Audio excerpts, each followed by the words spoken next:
नमस्कार।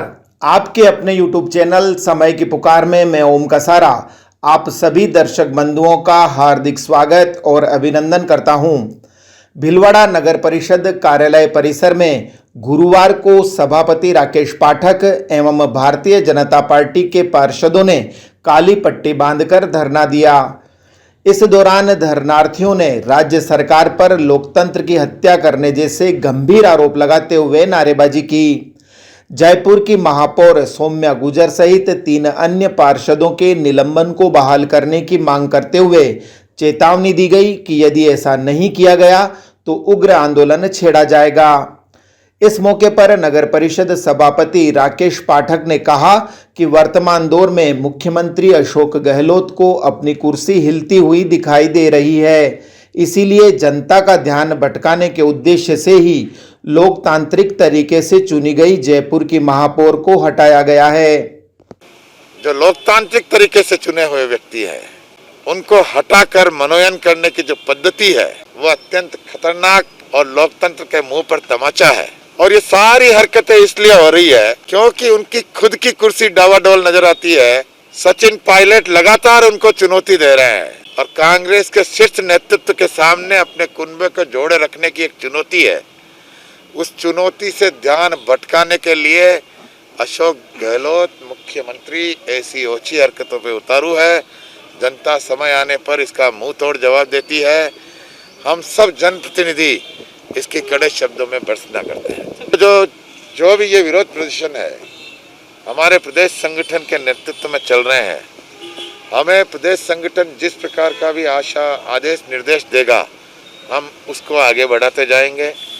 निश्चित रूप से लोकतांत्रिक तरीके से चुने हुए व्यक्तियों के खिलाफ यह आचरण जनता के मुंह पे तमाचा है और जनता इसको याद रखेगी। आने वाले समय पे जनता ईंट का जवाब पत्थर से जब बैलेट में दबाएगी ना तब अशोक जी गहलोत को नानी याद आएगी। इस बीच कोरोना की दूसरी लहर के कहर की बदौलत पिछले 55 दिनों से थमे राजस्थान रोडवेज की बसों के पहिए गुरुवार से पुनः चल पड़े। हालांकि इतने लंबे समय तक बसों के नकारा पड़े रहने से उनकी बैटरियां डिस्चार्ज हो गई।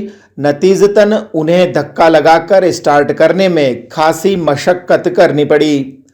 इस बीच रोडवेज बस स्टैंड परिसर में यात्रा करने आए यात्रियों की थर्मल स्कैनिंग की गई, उनके हाथों को सैनिटाइज करवाया गया और सोशल डिस्टेंसिंग का ख्याल रखते हुए मास्क पहनने वाले लोगों को ही बस में यात्रा करने की अनुमति प्रदान की गई।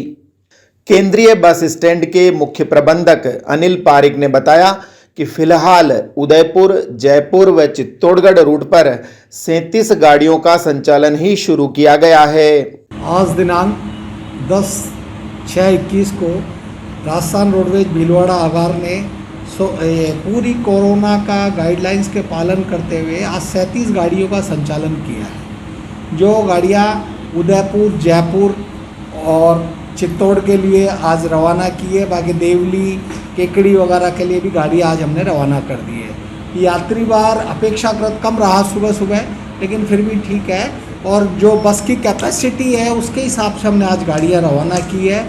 और किसी भी स्टैंडिंग पैसेंजर जो खड़ा यात्री है उसको हम यात्रा नहीं कराएंगे। कोरोना गाइडलाइन का पूरा पालन करते हुए थर्मल स्कैनिंग करवा दी। पूरी गाड़ियाँ जो निकली है वो सैनिटाइज होकर वर्कशॉप से निकली हैं।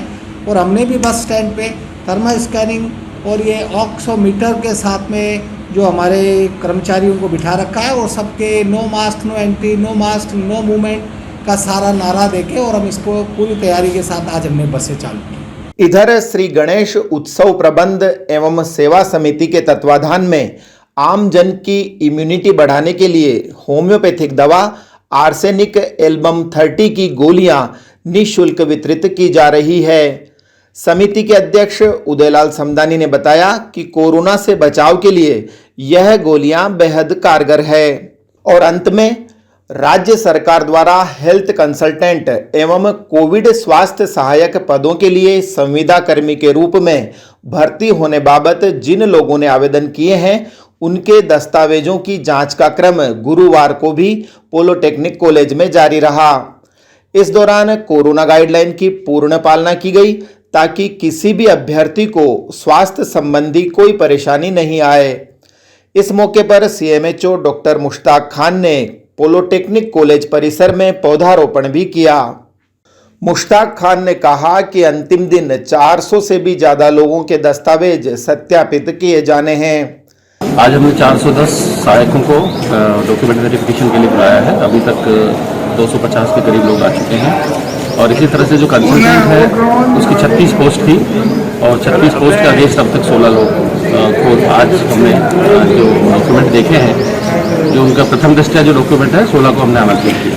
कोविड की हम बहुत अच्छे से पालना कर रहे हैं और पिछले 4 दिनों में हमारे यहाँ 1600 लोग आए हैं, लेकिन हमने बहुत अच्छे से पालना की है।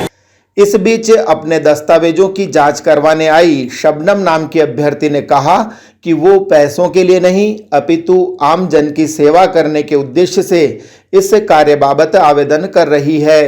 जो वैकेंसी आज गवर्नमेंट ने जो कोविड हेल्थ असिस्टेंट की निकाली है, उसमें कोविड के लिए जो कैंडिडेट्स को चूज करने के लिए मौका दिया कि ताकि वो कोविड पेशेंट्स की अच्छे से अपनी जिम्मेदारी से उनकी सेवा कर सके। और इसका जो पैकेज रखा गया है वो 8000 लगभग रखा गया है और 3 मंथ्स के लिए वैकेंसी है।